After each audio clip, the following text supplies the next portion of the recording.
Düşməsin təbəssüm xoş söz dilindən.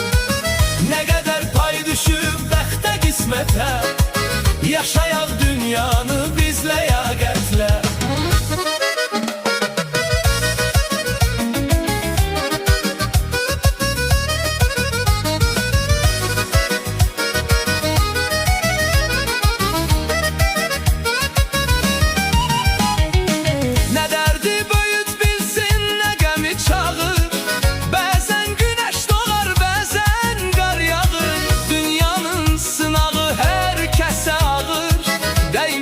Fənanı gəmlə yıxmağa, gəl tutaq sevinclə ömrün əlindən.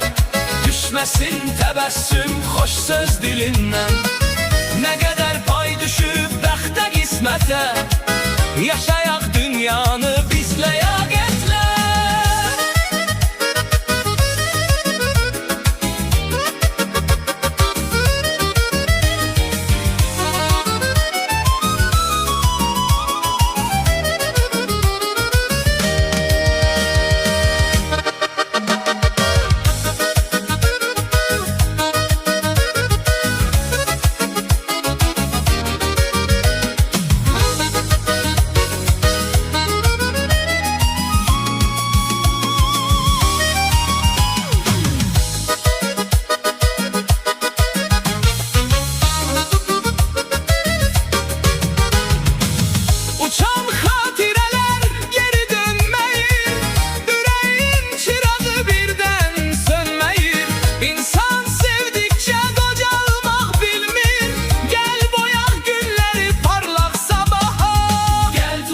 Sevinclə ömrün əlindən.